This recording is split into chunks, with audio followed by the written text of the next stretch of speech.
Hello, listeners. Been wondering how you can help the show? Probably not. But here are 5 things you can do. 1. Subscribe.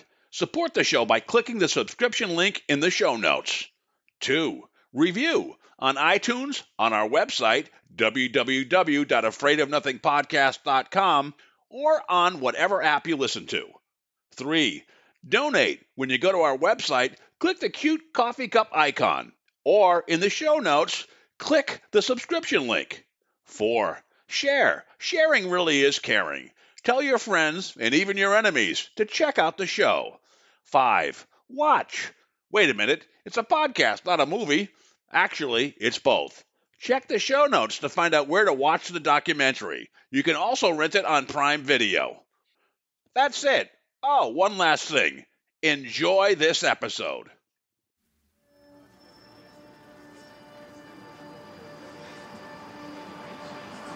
In a world where nothing is known, nothing is certain, reality is not real. Wake up! Be afraid of nothing. I'm Bob Heskey. Robert. The host with the ghost. This is my podcast, based on my paranormal documentary, Afraid of Nothing. Each episode, we talk to people who see life and the afterlife through a different lens. Join me. Who is this large man? And what's he doing in our bedroom? As we lift the veil and open our minds to see beyond our eyes lie.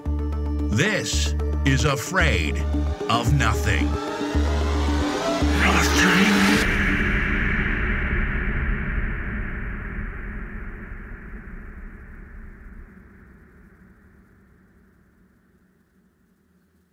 All right, we're here with not one, but 2 guests. My good friend Cuyle Carvin joins us back on this episode. Cuyle was on an episode earlier, and then he co-hosted with me with Ruthie Larkin, the Beantown Medium, about a month or so ago. And Cuyle brought one of his friends, Therese Relucio. She was a medium, but she actually stopped practicing a while ago. So we're going to talk about tonight about what it's like to be a medium and what it's like to stop. So Cuyle, why don't you introduce us to Therese and how you met her? Hey, Therese, and hey, Bob, and hey, everybody else. I met Therese when I started dating her sister, and this was back, I don't know, it was a long time ago. It's like 11 years ago. Just so happened to realize that she was a practicing medium. I'm not sure, how do you identify or define as a medium or a psychic or a spiritual healer? I'm not sure exactly how you classify yourself. But yeah, we met and we had this, we got along right away, and we had an instant connection with this mediumship, if you will. So why don't we just take that and go into how do you define your abilities? And when did you first realize that you had them? Absolutely. So happy to be on the show. I'm really excited to start talking about these things, and can definitely provide like sort of a general background, and then we can go into details later of whatever experiences and things like that. So I have been practicing as a professional medium for maybe about 7 to 8 years. I was doing that. That was the only thing I was doing. I was taking private clients, and I did stop. And when I stopped, that was back in 2015. And we can go into a lot of reasons of why I stopped, and some of them will definitely come up here. But yeah, I mean, I do define myself, I call myself a medium. There are, a lot of people who don't necessarily know what the difference between a medium, a psychic, or a spiritual healer is. But essentially, a medium is someone that communicates with the spirit world. And if we had to just put that in layman's terms, it's literally someone who sees ghosts, speaks to ghosts, can communicate in one way or another, whether that's in a verbal way or telecommunication, something like that. So yeah, I would say I'm a medium. Do you have any family members that also have any shared experiences or abilities? To be honest, not that I'm aware of. It doesn't mean that's a straight no there. So I come from a very religious family. I did grow up Catholic. I was born in the Philippines. And when I came to America, I was 4 years old. and continued with my family. My family continued to raise us Catholic. And in Catholicism, this is not something that's looked on and looked upon as a positive thing, right? I can't remember. I don't have the exact memory, but I do know that when we were in the Philippines, I was taken to, I guess someone you would consider a witch doctor to try to get this out of me, because everyone knew I could see something or feel something. So not that I'm aware of, and I don't necessarily think someone would say anything if they were able to do the same things. Oh, wow. How old were you when you left the Philippines? Do you remember? So I was 4. 4. Yeah. So you had abilities at an age, I don't know like how memories work. I don't even know if I can remember anything from that age, but do you remember anything specific from back then at all? Absolutely. So it's very interesting. If you talk to anyone who considers themselves a medium or who has some kind of ability like this, 3 and 4 years old seems to be that magic number. I don't know why that is, but I do have memories from it's interesting how I realized that I was able to do things that other people weren't. At 3 or 4 years old, I remember seeing things out of the window. For example, like a man standing out of the window. And I'm like, why is there a man there? And not only that, we're on the 2nd floor and there's no fire escape. So these were things that when I would point it out to people, they were like, I don't know what you're talking about. I don't see it. And of course, the conversation got shut down very quickly. So that was kind of how it went for a very long time until later on in my teen years when I again discovered nobody could do this, or not many people could. You know, since I know a little bit about some of your family, I know there's some superstition.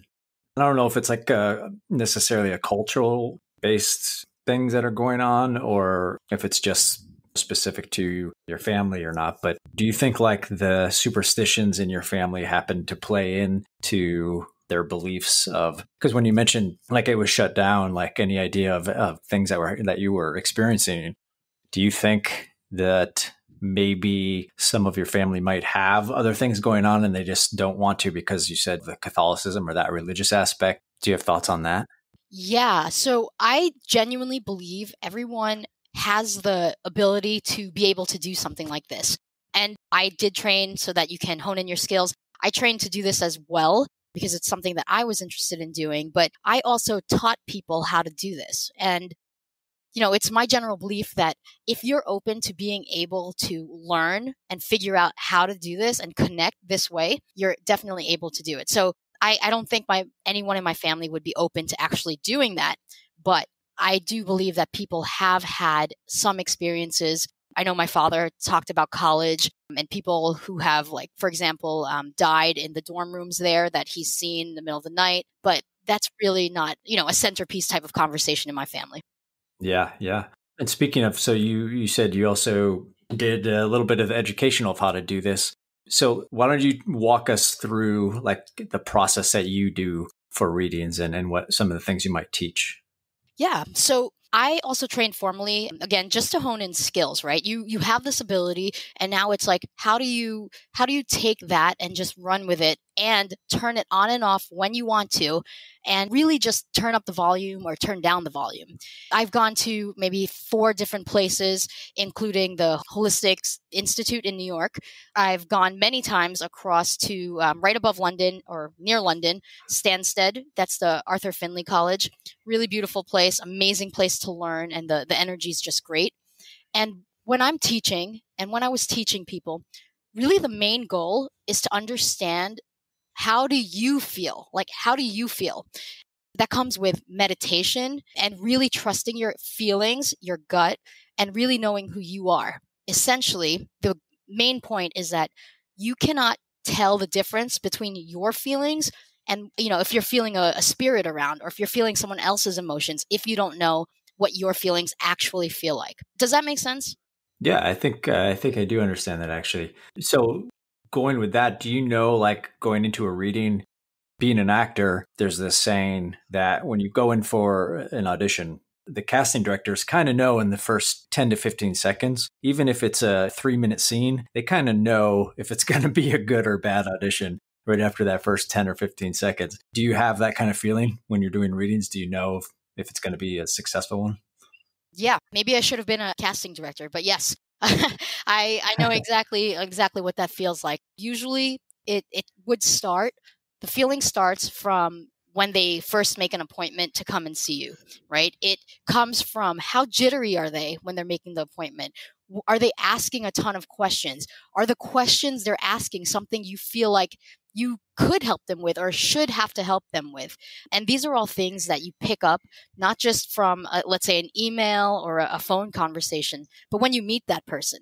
And I would say 99% of the time, that initial feeling that you've gotten from them is correct and lasts throughout the entire reading. So it's something that you have to learn to deal with, to work with if you're planning on really working with people and giving readings. So I'm going to jump in here, Kyle. You mentioned you're an actor, and it's true. Not only were you in my documentary, you are an actor. And I was telling Therese before you got on, Kyle, usually I watch like the Travel Channel, and I recognize, since I've been doing the documentary and the podcast, I recognize more and more people that I've interviewed or even know locally that are on that program. So last night I was binge watching Cobra Kai. I'm on season 3, episode 7.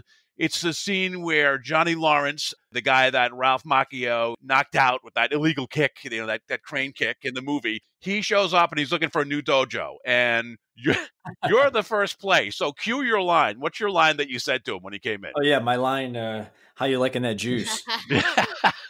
Yeah, that's when I saw that. I took a picture, I froze it, and I posted it on Facebook. And I got to tell you, that scene was perfect except for one thing. I so wanted at the end, when you rejected him to rent out the dojo, I wanted a karate fight to break out between, representing Oneonta and Reseda or wherever he's from. That would have been cool. It was funny because they let us like improv a little bit, but unfortunately none of the improv made it into the show. But there was one of the takes I tried to kiss him at the end. Why? I don't know. It doesn't make sense to anything, but I was like, it's kind of funny. I'll just go for it. But yeah, he probably would have punched me if I did that. Did you meet Ralph Macchio too? No, I didn't. When you were No, there? I didn't. Okay. No, that's a great show. Is that show better than you thought? Have you been watching it all? Or? Yeah, I absolutely love that show. Funny enough, I didn't watch it before booking the show, and I wish I had, because I would have loved to talk to everybody more, like as a fan, but I just didn't know anything about the show at that point. So I was kind of bummed I hadn't watched it before that. Yeah, but I love it. Yeah. Like The Walking Dead, this might be another kind of cult classic that you're in. So maybe. All right, but back to you, Therese. I got to ask you. You mentioned you grew up in kind of a strict religious family, but then they took you to a witch doctor when you were young to try to like drive this out of you. Yeah. How old were you, and what do you remember from that encounter with the witch doctor? Did you pick up a sense that he was legit, or were you afraid of him, or did you guys have a connection, or what? So I actually don't even have a memory of this actual witch doctor, but I do have many memories of people telling me how they took me to a witch doctor and the person basically said, "This one has it." Different language, but the translation essentially is "this one has it." Just for more recent memories that I do remember, I grew up in the Bronx when we came to America. So I grew up in the Bronx, and I remember moving into the home where my parents actually still live. I have many stories there, which I enjoy and love. I have a lot of great memories with spirits in that home. Before we even moved in, my parents brought a group of people, essentially exorcists, and they were exorcising the house. And I remember when I walked into my bedroom afterwards, it was filled with basically the incense or smoke to drive out spirits. Apparently, they spent a lot of time in my room, and I do want to tell you, it did not work because my room had so many spirits. It was amazing. Have you ever gone like ghost hunting, or have you pretty much stayed to like helping people where they come to you for support? Have you ever tried to go out and ghost hunt anywhere? So I have tried to ghost hunt. So the way that a lot of ghost hunting works, from I guess what you could see in shows, they kind of have a history. They know what's going on in that place. Whenever I have ever tried to ghost hunt, my goal really was to try to figure everything out on my own and then get confirmation on that later. The way I did it was I mixed two of the things that I really love, right? So spirit world, and going on vacation. So I would just pick a random Airbnb. Sometimes it would be haunted, sometimes it wasn't haunted. And I would just at night or even during the day just walk around trying to understand what was going on. And then afterwards would kind of just look it up and read the history about it to see if what I was feeling was correct. It's funny. I've interviewed several different mediums, not only the one that Kyle and I interviewed, Ruthie Larkin, the Beantown medium, but probably about 2 or 3 other ones. And they kind of all say the same thing. They say they do so many client readings, it's out of their head as soon as it's done because they do so many. Are there any that have stuck with you because they've been so remarkable after the client left that you just kind of remember it and you couldn't quite get rid of it?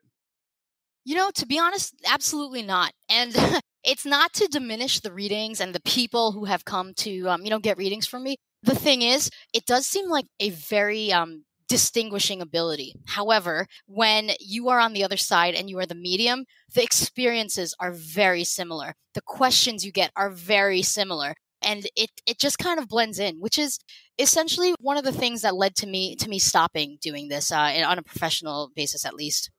So in terms of memorable readings, did you have any where the client came back and said like, oh my gosh, I just remembered something. Maybe they didn't remember it at the time, or they couldn't necessarily understand or connect the dots, so to speak. Was there any time that somebody might have come back to you and said, oh, like, you were right, like this is what happened? Yeah. So really interesting things. So sometimes because of the energy during the actual reading, sometimes people are not able to place it, but also maybe they just don't know, right? So I do mediumship. It's factual reading. So you basically give facts. You don't translate anything, and you don't change anything that the spirit is telling you. And many times after, even during a reading, but after reading, people will text you, or they'll call you back or write you a nice email that basically says, hey, I didn't know what you were talking about, so I asked my sister or I asked my brother, who might have been a little closer to this person. And I described exactly what you said, and they understood exactly, and they were brought to tears. Just even saying that really gives me goosebumps, because those are the people you want to help. That's the kind of reading you want, the one that really has an impact on the person who is there to get something out of it. I've had things like that are really moving, and I've had the ones where people have said, oh yeah, I did find a job. It was exactly where you said it was going to be, and I start very soon, so thank you. So there are those as well. That's cool. Now, when you're communicating with the other side, I think you mentioned earlier, it doesn't necessarily always with words. How do they speak with you? Just like in the physical world, right? We have 5 senses. In the paraphysical world, you have 5 paraphysical senses that match up, right? So you can see, hear, touch, taste, smell, and feel. And really, most mediums they specialize in 1 to 3 of those, but mostly not all. My specialization there is really seeing and feeling. Don't have a great sense of smell, so it makes sense that I don't have a great sense of smell in the paraphysical world, but feeling and absolutely seeing is my big one there. And seeing comes in 2 forms when you're a medium. Seeing, you could see in your mind, and seeing can also come in the physical form, where there is someone literally standing in front of you and you can see them with your physical eyes. Mm-hmm. Anytime that has, have you experienced with like I don't know if negative is a good word to use, but a ghost or a spirit with ill intent? Oh, yeah. And actually, I'd love to share this particular story because it happened in Kyle's mother's house. Oh, cool. So just for the scene, essentially, was that my girlfriend and I were up at Kyle's mom's house. We were visiting them. And it was first night there. First night, we were sleeping on the couch. And that night, all I could see was a man crawling against the wall trying to get to my girlfriend. And my goal during this entire night was to stop this from happening. So we both wake up the next morning, and we had essentially the same dream from different perspectives, the same feeling. And that was definitely a negative spirit. So Kyle, I'm not sure what happened there in that house, but it was a male spirit, definitely had ill intent, wanted to, almost felt like play tricks with somebody. Uh-huh. But yeah, it was definitely a negative spirit. And the way to keep that away is just, you don't acknowledge it. You don't need to feed into that energy, because that's what spirits live off of, right? They live off of the energy. Mm-hmm. You sure that? I was going to say, you sure that wasn't Kyle who snuck back into the house that night? Was like trying to figure out I wouldn't doubt it. I wouldn't put it past him. Well, it's pretty interesting because my mom and my stepdad, they knew that there was spirits in the house. And in fact, before, my mom even was involved growing up, my stepsister, she was terrified of the house, and her room upstairs in that house led to the attic. She would stack stuff in front of the attic door because she would have so many bad experiences of the door opening. And even my stepdad, he knew of a spirit there, which he called Mrs. Stack, or who he believed was Mrs. Stack, who saw somewhat regularly. He said it would always appear as like a blue aura standing at the end of his bed. And even my mom has said that she had seen it at certain times too. That's interesting. I'm going to have to ask her about if she ever experienced like any bad energy or anything. That's cool. Like I mentioned my parents' house, right? The room that I grew up in is amazing.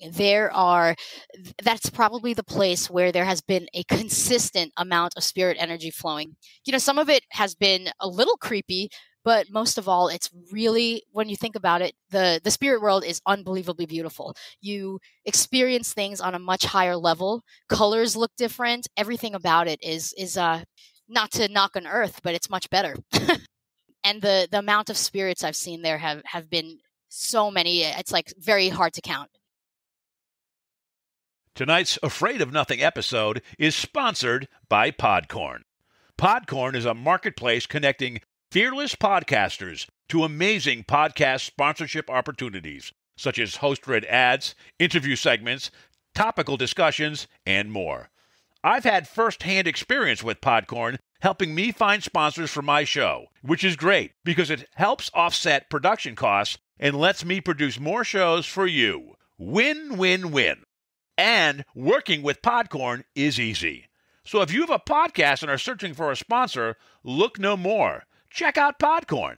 With Podcorn, there's no middleman. Podcasters of all sizes can browse and choose opportunities right on the platform online, set their own rates, and collaborate with brands directly without any exclusivities. You never give up any rights to your podcast, and Podcorn is there to support you at every step and ensure you're protected and compensated for the work that you do for brands. The marketplace mission is to give podcasters transparency, creative freedom, and full control of how and when we monetize. With Podcorn, you never have to be afraid of finding a sponsor and getting paid. Click the link in my show notes to sign up to Podcorn and start browsing sponsorship opportunities after the show. I just have to jump in here because I have a question. It's even for the documentary. So one of the guys I interviewed for the documentary mentioned, he said something to the effect of, here on Earth, it's all material. You breathe in like air. But in consciousness, it's like energy. It's a whole different element that you're in. So can you describe that a little bit more, the difference between being here on Earth and how that feels to your body and your being, and then in consciousness and how that feels? Oh, absolutely. If I end up talking too much here, please do interrupt me. So essentially, that's exactly the description, right? So on Earth, we are all physical beings. We have this physical body. We cannot walk through walls. We can't do any of that stuff. Also, we have these things that filter. We call them eyes, nose, skin. And if you think about it, the way that I can describe it is, when you look at a red flower, for example, the color red, it's very nice. It could be bright, really beautiful, vibrant.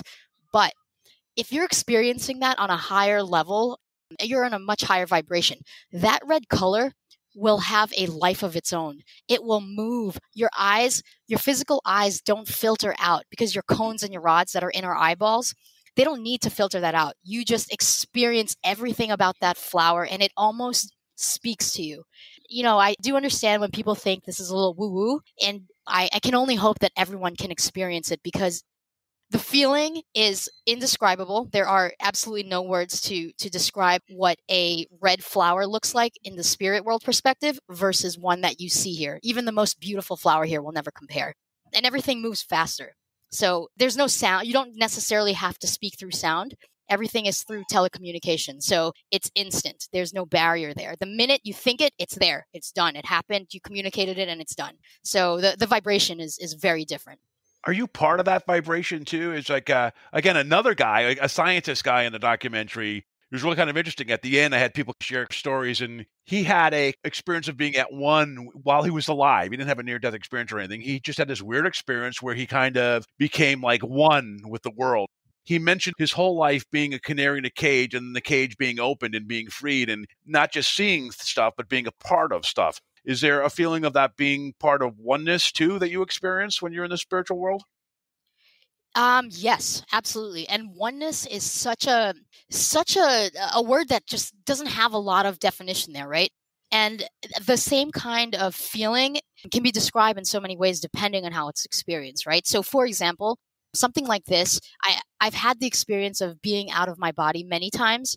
And for example, the feeling of someone carrying you and you know you're an adult, but this feeling of someone so much larger and bigger is cradling you. And all of a sudden, you know things are bad sometimes, but none of it matters. And it just feels good to like sort of lean into that hug.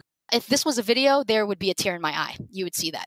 It's unbelievable. I don't know how else to describe it. I think many people can't describe it and put it into words. Wow. That would freak me out. I don't know about you, Kyle, but it would freak me out leaving my body and not knowing that I could get back in. I think I'd be kind of like rudderless. How did it feel the first time you left your body? Actually, this is one of the triggers. So when I was in high school or when I was in college, I found out that my psychology teacher from high school, who I was very close to, passed away. And I kept saying, I was just talking out loud and saying, this isn't possible. I don't believe it. And she's got so many more people to teach. So what I did was I actually just wanted to kind of prove it to myself. I wrote an email, sent it, nothing bounced back. It had all of these little details in it. That night, I had an out-of-body experience where I saw her. And I don't know if you remember how Charlie Brown, the adults, used to speak. It was like, wah, wah, wah. And that's how it sounded, right? And until I was able to tune in my ear, I realized that was people speaking. I saw my teacher. I saw her. She looked me in the eye and I said, did you get my letter, my email? And she said, oh, yeah. And thank you for mentioning. And she bulleted like everything I wrote in there, every detail. And she said, she's never in a rush. And she said to me, I'm sorry, Therese, I really have to go. I have so many people to visit. And I was astounded. And I woke up face down in the middle of my bed. None of my pillows were around. I couldn't move for a good 5 minutes, but around my face, I apparently had been crying the entire time. So it's not scary. Wow. It didn't scare me, at least. You mentioned like the five senses that we experience, basically our subjective experiences here. And this has come up in the past. I think it came up when we were talking with Ruthie, Bob. No matter what your interest lies in this, the paranormal umbrella, if you will. But it's like I do a lot of reading about like NDEs and people who have these out of body experiences and the experiences that they go on to have are pretty consistent. And even when you mentioned like something much larger than you kind of cradling you, there seems to be like a sense of that goes on, and you're kind of just experiencing this other world, this big, beautiful world where you, they say you kind of understand everything all at once, and you just see things that your physical body can't. But anyway, the point that I wanted to get to was, it sounds like you were kind of alluding to this, and you can correct me if I'm wrong. It's like we're all kind of born with certain abilities. And it's like, from my understanding, it's like as we grow through life, through becoming the worldly knowledge gets dropped on us. And when you mentioned like the filters that we experience in life through, seems they kind of get like thicker, if you will. So the experience and the connection that we have with this ability and this, like we're basically like these eternal bodies that are stuck in this physical realm for a while with these thick filters that weed out too many of the abilities that we might have in that connection. What do you think? Does that sound kind of like not crazy? No, not crazy at all. Pretty spot on, actually. Mm-hmm. I do believe everyone has this ability, and different abilities that you can develop. And Kyle, you know me, I'm in general a pretty rebellious person, kind of do what I want to do when I want to. On a side note, I actually just resigned from my job to go to somewhere else where I just wanted to be happy. That's my motive here. And I think that when people start telling you what is truth, that's okay. But I think the big part comes from being able to question that. You need to be able to say, is that your truth? Is that your opinion? Or is this something that really exists? Mm-hmm. And just running with it and really believing it and then not backtracking. There are things that you can tell me all you want that this doesn't exist. I have seen it with my eyes. I have lived it, and it is amazing. And I'm not one to make you have to believe it. I do also feel that when your time is ready to just know this and see this and believe it, it'll happen no matter what. It'll be there for you. I don't know if it's off topic, but that's, me and Angela, Chip's sister, Oh, Teresa's sister. Did we already say you were Chips at all? No, we did. I was. That's good. Say it because I was going to have to like throw in a voiceover at some point. Okay, yeah. So when I was talking to Angela, Teresa's sister, just the other day, it was like we were talking about like there's a worldly truth and then there's like a universal truth. I think more often than not, we operate under what we believe is this worldly truth, and it doesn't really matter what we think. No matter how much of a fact of it is for us on Earth, no matter how many people agree with what this worldly truth is, it doesn't make it necessarily true in a universal truth, in a universal sense. Yep, exactly. And it'll become true for you when you're ready for it to be true to you. It's funny you bring up my sister, and she was one of the people that kept telling me to stop talking about it when I was younger. I do believe she was really scared. I would tell her, hey, I saw this ghost or I saw this. And she's like, stop. No, don't. I'm going to turn on all the lights now. And she would go around the house and just flip on the light switches like that was going to change anything. I explain it like gravity. It does not matter if you believe in it or not. Gravity, whether or not you believe in it, will affect you. And that's just the way that it works. You have such a passion, Therese, for this. It's hard for me to understand that you left your mediumship and you went on to do other things. It's funny. You mentioned earlier that this could sound woo-woo. It doesn't sound woo-woo when you say it because you have this grounded New Yorker or whatever type of persona that's very believable. Other people talk and you roll your eyes a little bit. You can tell you talk with such conviction. I mean, I was just curious. You left your mediumship. What could drive you to do that? Because you seem to have such a passion for helping people and interacting with the spirit world. It was a tough decision, but once I made it, I had zero regrets at that time. My answer to this always is I didn't want to help people that didn't actually want to be helped. I didn't want to be someone's psychologist. I really enjoyed the part about mediumship where people were open, where people wanted to, really experience what you were saying, not just there to ask you questions about just them, and waiting for you to give them the answer that they're looking for. And I just didn't want to do that. It was very draining, and I felt like it was the right time for me to exit. Who knows what the future holds at this point, but I'm very passionate about it. I love it. And I don't know. It's just not something that I cared to do any more of at that time. Does your family still hit you up? Or does your sister Angela ever say, hey, what's going to go on with me and Kyle? Or what's going to go in my future as an actress or anything? Do they ever on the side go to you since then and say, what's happening? Or do they just assume you've moved on and respect that? Yeah. So actually, I've never read for anyone any family or any friends. The main reason being, if you are reading for family and friends, it's very easy to get muddled in the knowledge that you already know about them. So you start to project things as opposed to feel things, if that makes sense there. But of course, my sister has always asked me, hey, I had this dream. What does it mean? Tell me what it means. Aren't you supposed to be a psychic? I'm a medium, not a psychic. Gosh darn it. Yeah. She knows I just dodged that question now. And I'm just like, okay, call me later. Bye. But yeah, you'll always have people like that. To be honest, no offense to my sister, that's the kind of person I was avoiding when I stopped doing my practice. Oh my God, it's funny. I'm trying not to laugh out loud. So, Therese, I've also had people tell me that in all earnestness, from paranormal investigators and researchers to psychics, mediums, whomever, I say, like, do ghosts scare you? And I hear more often than not, people scare me a lot more than ghosts. Is that kind of the same thing with you, that people tend to be more scary than ghosts? Wow, that's actually really interesting. Yes, I'm gonna just side with them on this one as well. People are unpredictable. People, you don't know what's gonna happen with a spirit, because it's so transparent, because you're able to pick up their energy. You already know what's going on with that spirit. Do they want to communicate with you because they haven't communicated with someone in a long time?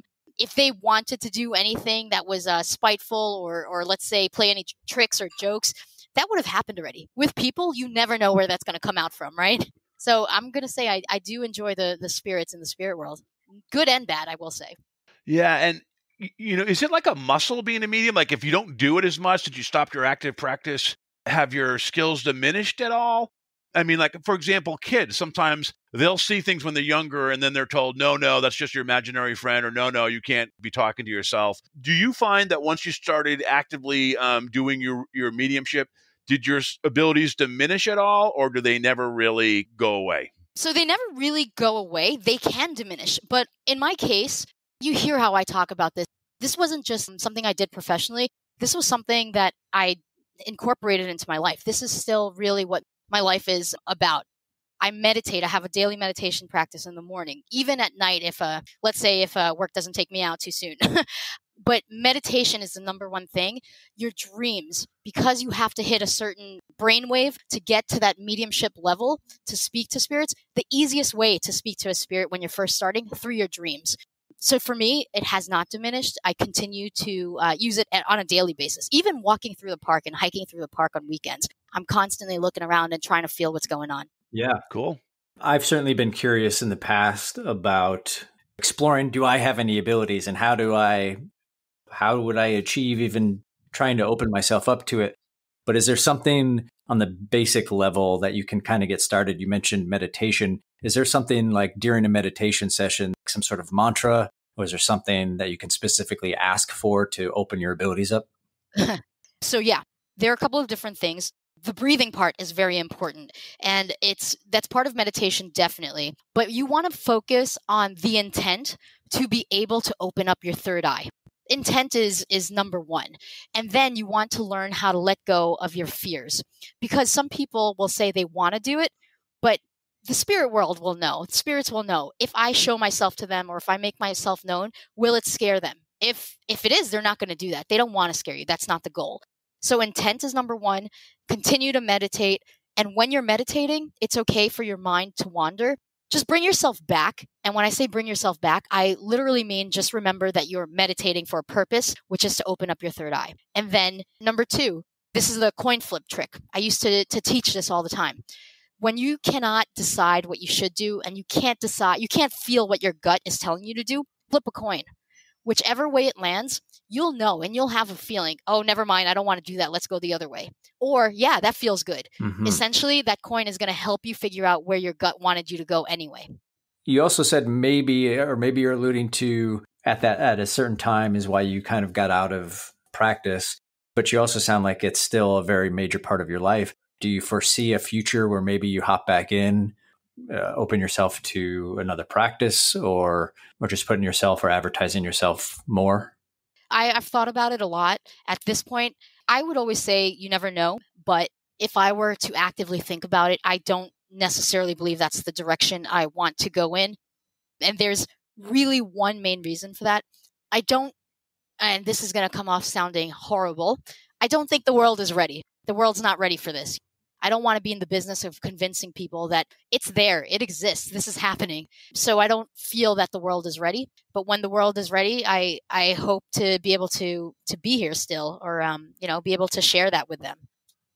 Well, yeah, I don't think that comes off horrible at all, because I actually, anybody, I'm going to use the same term I used earlier. Like, if you're already interested or involved in the umbrella of the paranormal world, it seems to me like you're already like in tune with this other world. There's only so much convincing that you kind of need. And in some ways, the reason that you're even drawn into it is because there's already been some sort of experience that brought you here. So you don't even need to be convinced of something. Maybe there's no, in worldly terms, there's no like scientific explanation. There's no way you can prove, especially when it's personal feelings, there's no way that you can prove anything that you have experienced. So I don't think it comes off at all when you say, like, I don't think the world is ready. I think that's the general consensus. I think a lot of people, for various reasons, are, you hear a lot of people that do have experiences in their life. But as you mentioned earlier, like when you're growing up, if you brought certain things up, your family would shut the conversation down. And I think there are a lot of people in the world that might be experiencing certain things. And you do hear about it and read about it, especially in when I mentioned like the NDA or the near death, the NDE, a lot of the doctors and scientists that have had them or in the medical fields, it took them years, if not decades, to come out with their experience because they were worried about like the blowback in their own industry of what people might say, because it's so against, what they're supposed to actually believe is possibly true. So as long as that's going on, we do live in a world where, I mean, even in the world of aliens, and I know I'm rambling at this point, but even in like the world of aliens. I don't know if you guys saw recently in the past, it was the past 2 or 3 weeks when they interviewed one of the higher ups of, I believe it was like, I could be wrong on the country, but maybe it was Russian or maybe it was Israeli, ex-Air Force intel gentleman was speaking out. And he said, we've been in contact with aliens for a long time, but between us all, we have decided the world is just not ready. We can't be introduced to what's really going on in this world. The world just wouldn't have it. So I think there's a lot of that same sentiment across the board. I've seen this on TV shows. I've watched a show called The Dead Files. I don't know if you watch any of the paranormal shows, Therese, but I've seen more and more now. It's like, well, you've got a demon, you've got Indian burial grounds, and there's an alien. Do you ever run across the alien aspect? And what are your thoughts about that, Therese? I'm interested. Yeah, so interesting because I do watch, years ago, I definitely used to be more into like paranormal shows. What I did find, and I think this is just in any kind of profession, when you find yourself to be an expert and you're watching it, you're just like, no, you find yourself screaming at the TV like, that's not how it works. That's not how it goes. But when it comes down to things like aliens, and I think this has to do with also like everything I've experienced, right? Just being out of my body and all these out-of-body experiences. I 100% believe, 110% believe aliens exist. And I do feel that for, when people say aliens do not exist, it's a very limiting mindset to think that only humans are the somewhat intelligent people on this universe. Oh yeah, right. That's definitely not what you experience when you are out of your body. It's not. It's exact opposite. It's more open, and this is very limiting. So I do 100% believe in aliens, and I can only imagine they look down on us from wherever they are right now thinking, what are we doing? It's so funny, though, because whenever I watch like that show, it's happened a couple times. I like that show a lot, The Dead Files. And it's always like, well, you can get a shaman to exorcise this demon, or you can get, someone else to walk the grounds and leave an offering for the Indian burial ground. And for this person, you can get a female medium in to release her. But the aliens, we can't do anything about. It's usually like... That's great. There's no one for that yet. There's like... slightly off topic, but not necessarily. I'm going to butcher the pronunciation, I think. Like in the US, we have Bigfoot. In Scotland or Ireland, there's like Nessie, Loch Ness Monster. Different cultures seem to have their different creatures, mythical creatures, if you will. I think in the Philippines, one of them is the manananggal. So explain that one, because I want to hear. Like I'm familiar with it, but I got to hear it. Yes. All right, so I guess my sister, this is her favorite monster from the Philippines. I'm not sure why. So a manananggal, it's a human that you can't tell is a monster until in the middle of the field, in the middle of the night, it stops in the middle of the field and the top half of its body grows a set of wings and lifts off of the bottom half. So essentially there's a pair of legs in the middle of the field. And this manananggal feeds on fetus. So it goes to like the tops of a hut. So the straw huts or, in the villages. And it'll go and it'll find pregnant women and sniff pregnant women out. And it has a very long, skinny tongue, so no one will see it. But when the person realizes that they're no longer pregnant, it must have been because a manananggal ate it. Now, I think that's a superstitious way to describe something like a miscarriage, but who am I? I'm not a doctor on this one, just a medium. And I guess supposedly like the way that one is near you is a little bit different. So it makes like a clicking sound, if I remember correctly. Yeah, there's a ticking, right? A ticking. And it's like the further away it is, the louder the ticking is. And the closer that it gets, the quieter the ticking is. So it's kind of like the reverse. Is that right? Does that sound right? That's exactly what I've heard as well. I as much as I believe in everything, I'm not necessarily one for superstitions because they're rooted in so many other things, Sure. But I 100% respect it. My mom, and Kyle, you know this, my mom is number one queen of superstitions. Every time she like messages me or tells me about it, I'm like, okay, mom, just got to let them talk. Yeah. Kyle, that's your next movie. I mean, you just did Dolls, which is kind of like tame compared to this thing. So I think. It's been a conversation many times. Yeah. And there is one more thing before we move on is like, how do you defeat it? I guess if you find the lower half and you stuff like garlic in the top first of hat. So it can't, the whole vampire and garlic thing. So it can't reconnect to its body. So ultimately it dies. Yeah, that's what I've heard as well. I've never tried it, but the minute I do, you're the yeah, first to please call. do. That'd be a low budget movie because you don't have to burn it. Like usually you got to burn something, right? In horror movies, burn a house down. You can just put garlic in it, and that'll be it. We just need a garlic budget. Yeah, garlic budget. Hey, quick question since you guys opened it up. So let's talk about, because I just interviewed before you guys. I interviewed a guy, Daniel Klaas, who bought the Hinsdale house in New York. I don't know if you guys have heard of it. It's supposed to be one of the most haunted places. And it's one of those places that's on Indian burial grounds. There's a lot of stuff going on in the house, but outside the house, they have everything from UFO sightings and Bigfoot to puckwudgies, like small little type of protectors, I think, for Indian curses. And it's one of those houses that's, Western New York, out in the middle of nowhere. So what are your thoughts on cryptids? Anything about that? I know it's not like anything to do with a medium, but just curious in terms of monsters and ghosts and spirits. What do you think of that? Yeah, I mean, really interesting that you brought up the Hinsdale house. I have actually heard of it before. So I think that the first thing is you can tell someone's background by how they describe things, right? An Indian burial ground, there's religion attached to it. There's man-made religion attached to it. But spiritualists describe things as spirits. There's no religion attached to it. So monsters to me are something that make kids go bump in the night, and that's okay. I think it's something, it has its purpose. It serves its purpose for whatever reason. But I do want to say I'm not a believer in monsters. I don't believe in monsters. I've never seen one. I've never, ever felt that was something that was my truth, and that's okay. But I know spirits do exist because I have seen that. In houses like this, Indian burial grounds, I think there's two ways to approach it. And the first one is with caution, because you may not be seeing a ghost in places like this. You might be seeing a stain. A stain, which is essentially like the energy was so strong there that it just continues to live, and you could experience that. And it's not a ghost, and it's not a spirit. So, Kyle, we got to take Therese to a camping trip in Western New York and make her be out there for 3 days. Maybe we'll see a puckwudgie. That sounds exciting. I'd love to. Therese is into, or you were geocaching. Are you still into that at all? Yes, geocaching. Love geocaching, 100%. Always tell people if you want to see new places, go geocaching. Anything you can do. Download the geocaching app. Look at what's near you, and you'll be brought to so many places that you would have never, ever discovered without it.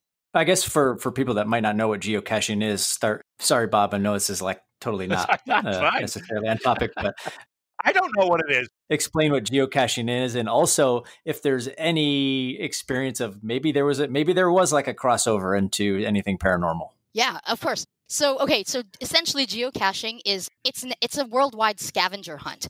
How it first started is maybe about 23 years ago. Some people who were very smart and creating the GPS systems wanted to see how accurate these systems were. So they hid a giant item in the woods.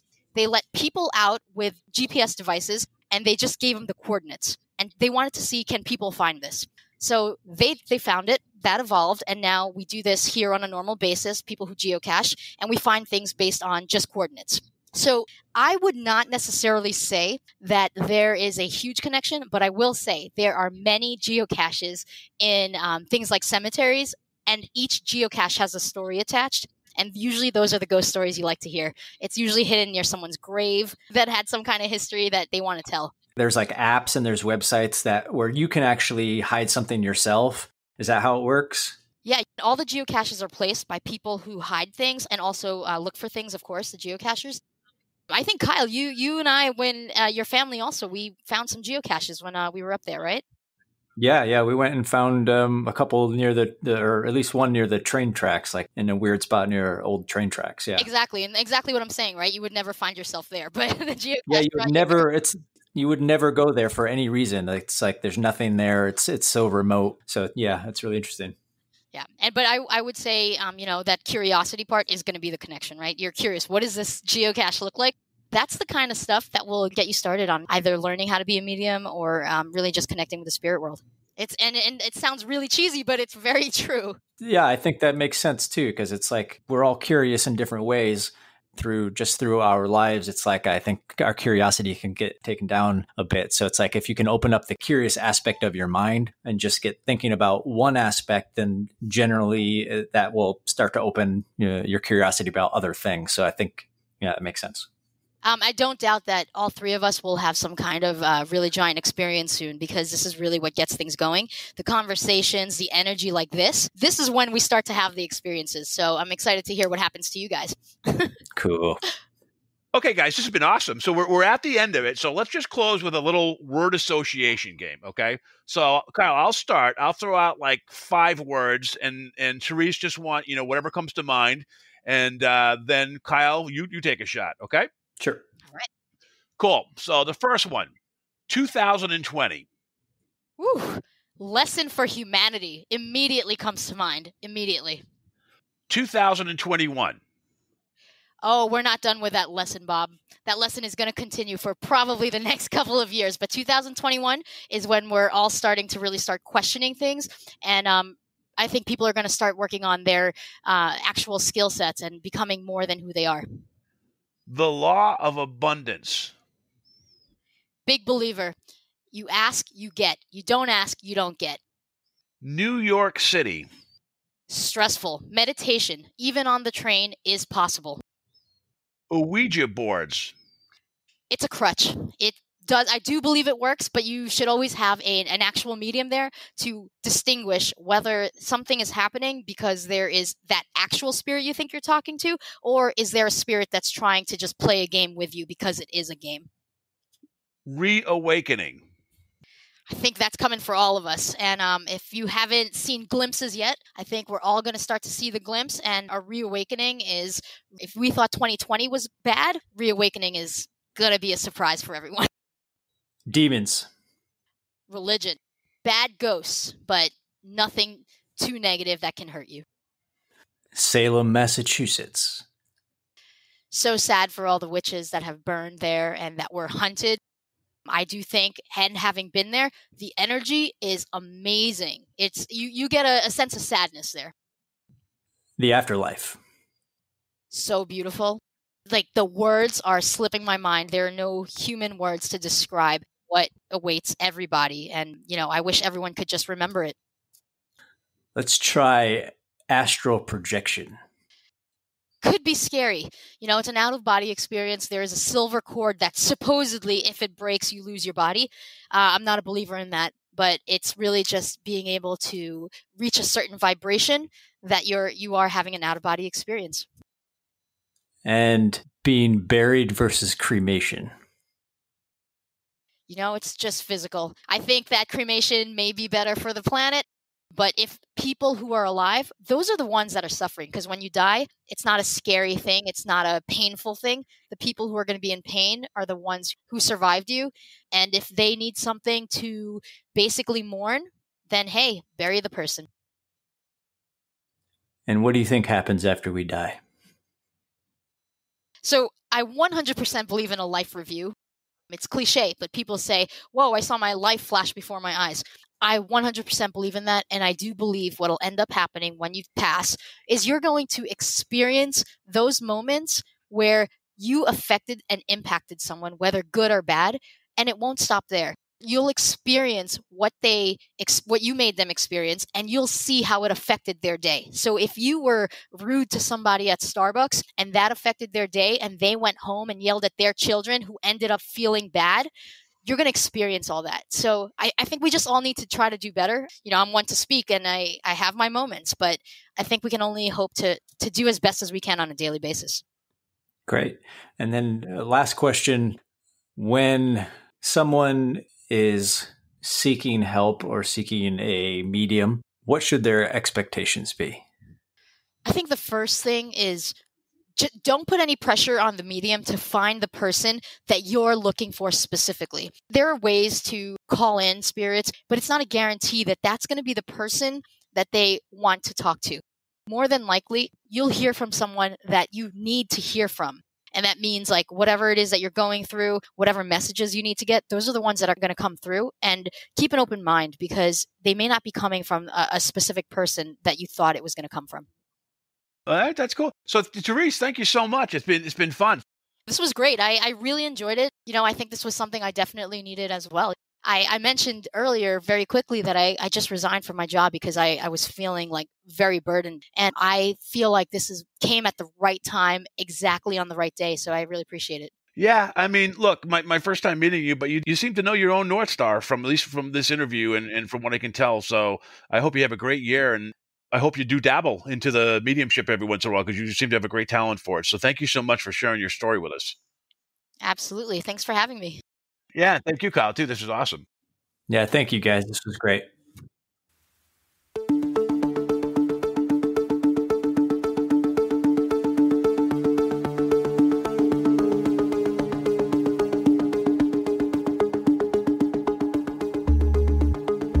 You've been listening to the Afraid of Nothing podcast. Please subscribe and like us on Facebook.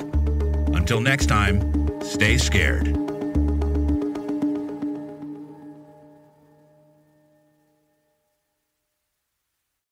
Hey, you're still here? Great. Then why not listen to another episode?